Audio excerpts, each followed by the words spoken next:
უკვე მეორე დღეა რაც გორის სტალინის ძეგლის გარეშეა. მეორე დღეა ჟურნალისტები და გორის მცხოვრებლები სტალინის ძეგლის ახალ მისამართს იკვლევენ. ოფიციალურად ითქვა, რომ ძეგლი სტალინის სახლ-მუზეუმში უნდა გადაეტანა, თუმცა ნახევარსაუკუნოვანი ძეგლი ურზოუკლოდ გააქრეს. რამდენიმე წუთი წინ მაესტროსთვის ცნობილი გახდა, რომ სტალინის ძეგლი გორის სამხედრო ბაზაზე ყოფილ სატანკო ბატალიონის ტერიტორიაზეა გადატანილი, თუმცა არავინ იცის რას უპირებენ ძეგლს. როგორც ცნობილია, ძეგლის დემონტაჟის საკითხი 11 ივნის გორის საკრებულოს სხდომაზე გამგეობის წარმომადგენელმა დააყენა. საკრებულოს თავმჯდომარის განცხადებით, გადაწყვეტილება სრულიად კანონიერად არის მიღებული და მისი ოფიციალური დოკუმენტებიც არსებობს, თუმცა მოსახლეობა ამის შესახებ ინფორმირებული არ ყოფილა.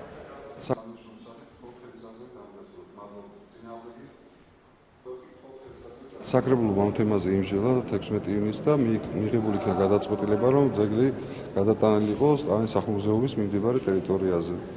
ეს გადაწყვეტილება არსებობს, ყველაფერი საბუთები წესრიგშია და დაინტერესებულ მხარეს შეუძლია მოგმართოს და მიიღოს ყველას ინფორმაცია. შეკრების დოკუმენტაცია წარმოგიდგენთ და ბოჭი. ყველაფერი შესაძლებელია, ვონ არსებობს ფორმები ამის მოთხოვნის და გაცემაც ყოფილება შესაძლებელი. ყველაფერი შეიძლება ძალიან გთხოვთ, როგორც წესია, მოგმართეთ ისე და მოგცემთ ამ ინფორმაციას.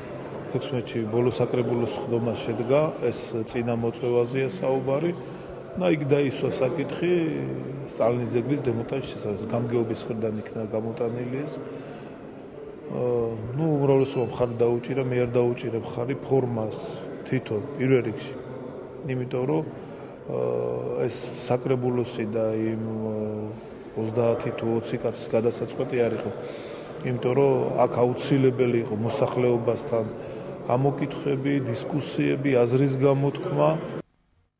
სტალინის სიცოცხლეშივე დადგმული ძეგლი გორის ცენტრში აღარ დგას. ნახევარი საუკუნის შემდეგ საქართველოს მისი დემონტაჟის გადაწყვეტილება მიიღო, თუმცა ამ საკითხზე საზოგადოება დიდი ხანია მსჯელობდა.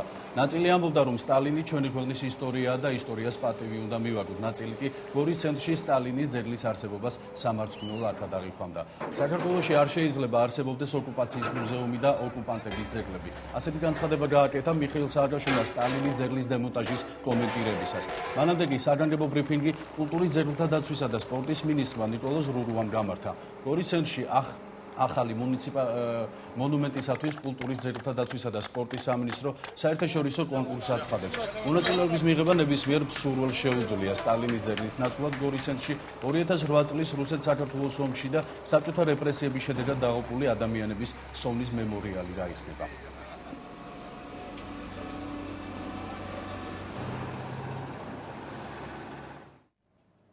დიდი რვიანის წევრი ქვეყნები მომავალი 5 წლის განმავლობაში ღარიბი ქვეყნებისათვის 5 მილიარდ ამერიკულ დოლარს გამოყოფენ. თანხა კონკრეტული მიზნებისათვის, დედებისა და ჩვილი ბავშვების სოციალური პრობლემების მოგვარებას მოხმარდება. დიდი რვიანი შეხვედრაზე ირანის ბირთვული პროგრამის საკითხზე, ჩრდილოეთ კორეასა და შიდსის ეპიდემიაზეც ისაუბრეს. დიდი რვიანის წევრი 8 უმსხვილესი ინდუსტრიული ქვეყნის ლიდერები შეთანხმდნენ, რომ მომავალი 5 წლის განმავლობაში ღარიბი ქვეყნების დედებისა და ჩვილი ბავშვების დასახმარებლად 5 მილიარდ ამერიკულ დოლარს გამოყოფენ. ამის შესახებ კანადის პრემიერ-მინისტრმა სტეფენ ჰარპერმა განაცხადა. ირანის ბირთვული პროგრამის საკითხით ჩრდილოეთ კორეა, შიდსის ეპიდემია, ღარიბ ქვეყნებში დედათა და ჩვილთა ჯანდაცვა. ასეთი იყო კანადის პრემიერ-მინისტრის მიერ წარმოდგენილი სამიძე განსახილველი თემები. სტეფენ ჰარპერის განცხადებით, კანადა პროექტის განსახორციელებლად 1 მილიარდ 100 მილიონ დოლარს გამოყოფს. ამერიკის შეერთებული შტატები მზად არის ღარიბი ქვეყნების დასახმარებლად 2 წლის განმავლობაში 1 მილიარდ 350 მილიონი დოლარი გამოყოფს. იაპონია კი ჯანდაცვის პროექტს 500 მილიონით დაეხმარება.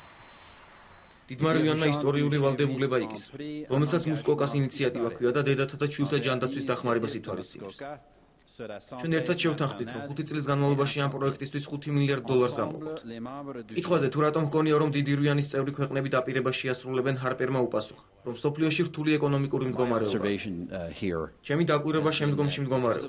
ყველა დაპირება გულწრფელია, რადგან ბევრ ქვეყანაში ბიუჯეტის მდგომარეობა ძალიან რთულია. ამიტომ ლიდერები დაპირებების მოცემის დროს უკიდურესად ფრთხილები იყვნენ. არ მგონია, რომ კვლავ განმეორდეს ისეთი მდგომარეობა, როდესაც ლიდერები გამოდიან და ისეთ დაპირებებს აკეთებენ, რომლის შესრულებასაც არ აპირებენ.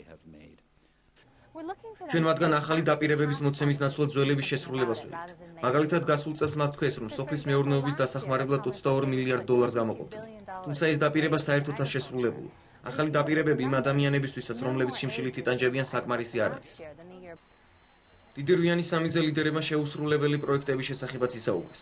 მაგალითად 5 წლის წინ ისინი 2010 წლისთვის ამერიკის საერთაშორისო ჰუმანიტარული დახმარების გაორმაგებას და შიცის ვირუსის მკურნალობის განვითარებას გეგმავდნენ. დიდი რუიანის წევრი ქვეყნები ამერიკის შეერთებული შტატები, კანადა, დიდი ბრიტანეთი, გერმანია, საფრანგეთი, იაპონია, იტალია და რუსეთი არიან. დიდი რუიანის სამიტი ტორონტოდან ჩრდილოეთით მდებარე საკურორტო ქალაქ ჰანტსვილში იმართება. დღეს ლიდერები ტორონტოში გადაინაცვლებენ, სადაც მათი რიცხვი 20-მდე გაიზრდება. მაღალ განვითარებულ ინდუსტრიულ რაქვეყნას მზარდი და სწრაფად განვითარებადი ეკონომიკის ქვეყნები შეუერთდებიან, როგორებიც არიან ჩინეთი, ბრაზილია და ინდოეთი. ჩინეთის პრეზიდენტი ჰუ ძინტაო კანადაში უკვე ჩავიდა. ტორონტოში სამიტის პარალელურად საპროტესტო აქციები მიმდინარეობს. დემონსტრანტები დიდი ოცეულის სამიტის დროს კარვების დადმით იმუქრებიან. ქალაქში გაძლიერებულია უსაფრთხოების ზომები. უკვე ერთი კვირაა ტორონტოს ქუჩებში ანტიგლობალისტთა მოწინააღმდეგეთა დემონსტრაციები იმართება. ბოლო საპროტესტო აქცია პოლიციასთან დაპირისპირებაში გადაიზარდა. დაკავებულია რამდენიმე ადამიანი. პარლამენტის ყოფილი თავმჯდომარე ნინო ბურჯანაძე კიევში უკრაინის არხზე გუშინ შუსტერის თორშოუს სტუმარი იყო. გადაცემაში უკრაინაში არსებულ ვითარებაზე მსჯელობდნენ. ნინო ბურჯანაძემ კი თორშოუში ქართულ რეალობაზე ისაუბრა, სადაც მედიისა და ბიზნესის თემებს შეეხო. ექს-სპიკერმა აღნიშნა, რომ საქართველოში არ არსებობს პოლიტიკური თორშოუ, სადაც ოპონენტები ხელისუფლებიდან და ოპოზიციიდან მტკივნეულ საკითხებზე იკამათებენ. ბიზნესის თითქმის ყველა სფერო კი პრეზიდენტისა და მისი გარემოცვის მიერ კონტროლდება. Реально, нужно говорить не о Хорошковском, как о физлице, нужно говорить о том, что... Нет, труба у нас есть. Во-первых, я хочу... Ჩემთვის მნიშვნელოვანია, რაც აქ ხდება, რადგან გაგვთ საშუალება იმსჯელოთ ყველაზე მტკივნეულ თემებზე.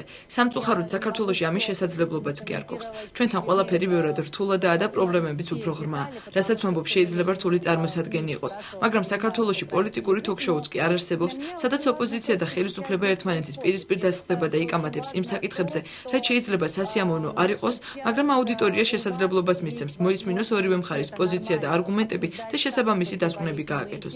დიახ, ჩვენ არ გვაქვს გაზი, მაგრამ პრაქტიკულად არც დამოუკიდებელი ბიზნესი გვაქვს, რომელსაც ამ პრეზიდენტი ან მისი გარემოცვა არ აკონტროლებდეს. სამწუხაროდ ეს ის რეალობა, რომლის წინააღმდეგაც ჩვენ ვიბრძვით. საკანონმდებლო ორგანო მთავრობის განახლებულ შემადგენლობას ნდობას მომავალ კვირას გამოუცხადებს, როგორც პარლამენტის ბიუროს გუშინდელ სხდომაზე გახდა ცნობილი, დღეიდან დეპუტატები საქართველოს მთავრობის სტრუქტურის, უფლებამოსილებისა და საქმიანობის წესის შესახებ, კანონისა და 2010 წლის ბიუჯეტში ცვლილებების შესახებ იმსჯელებენ, რომელიც ახალი სამინისტროს შექმნას და სტრუქტურულ ცვლილებებს უკავშირდება. პარლამენტი საკანონმდებლო ცვლილებას დაჩქარებული წესით განიხილავს და მომავალ სამშაბათს რიგარეშე სხდომაზე საბოლოოდ დაამტკიცებს. ოთხშაბათის ბიუროს სხდომაზე კი საკანონმდებლო ორგანოს პრემიერ-მინისტრი ნიკა დილაური მთავრობის განახლებულ შემადგენლობას ნდობის გამოცხადებისათვის წარუდგენს. პარლამენტში შევა მთავრობის სამოქმედო გეგმაც, რომელსაც სავარაუდოდ ისევ საქართველოს სიღარიბის გარეშე ერქმევა. როგორც ცნობილია, გუშინ მორიგის სამთავრობო კარუსელი დატრიალდა. პრეზიდენტმა სააკაშვილმა საზოგადოებას გადახალისებული მინისტრთა კაბინეტი წარუდგინა. მოსალოდნელ ცვლილებებს მთავრობაში, როგორც იციან ხოლმე, ბოლო დრომდე არ ადასტურებდნენ, თუმცა ქართულ პოლიტიკაში გუშინ ახალი სახეები მაინც გამოჩნდნენ. ძველმა მინისტრებმა კი განსხვავებული ამპლუა მოირგეს. ტრაქტორების შეყვანა სოფლებში, ცოდნის დანერგვა, განათლების რეფორმა. ილიას სახელობის უნივერსიტეტის 2010 წლის ბაკალავრებმა კურსის დამთავრება ტრადიციულად საზეიმოდ აღნიშნეს. უნივერსიტეტს წელს დაახლოებით 1000-ზე მეტი სტუდენტი ამთავრებს. უნივერსიტეტის რექტორმა გიგი თევზაძემ და საქართველოს ომბუდსმენმა გიორგი ტულუშმა სტუდენტებს სწავლის დამთავრება მიულოცეს. ბაკალავრიატის დამთავრება სტუდენტებს კომპანია Red Bull-მას მიულოცა და სამახსოვრო დიპლომები გადასცა.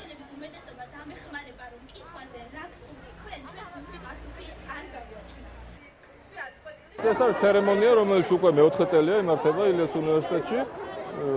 სტუდენტებს ძალიან მოწონთ პროფესორებსაც და უკვე გახდა ილიას უნივერსიტეტის ისეთი ცერემონიების და პრეზენტაციების მნიშვნელოვანი შემადგენელი ნაწილი. ეს ადამიანები, რომელთაც დღეს დაამთავრეს 4 წელი, საკმაოდ რთული, ძალიან დიდ წვლილს შეიტანენ ზოგადად ქვეყნის აღშენებლობის საქმეში და იქნებიან აქტიური მოქალაქეები, ასევე აქტიური უფლებადამცველები. ძალიან ბედნიერები ვართ, მართლაც დაუწყარი დღე არის, ალბათ მთელი ცხოვრების მანძილზე გომახსოვრება და მაქსიმალურად იმედია, წარმატებას მივახცევთ ცხოვრებაში და ვიქნები წარმატებული და ეს არის უნივერსიტეტის დამსახურება. დღეს აფხაზეთის განათლებისა და კულტურის სამინისტროსა და არასამთავრობო ორგანიზაცია მრავალეროვანი საქართველოს შორის თანამშრომლობის მემორანდუმი გაფორმდა. მემორანდუმის მიზანი აფხაზეთიდან დევნილი ახალგაზრდებისთვის სხვადასხვა სახის კულტურულ, საგანმანათლებლო და გასვლითი პროგრამების განხორციელება.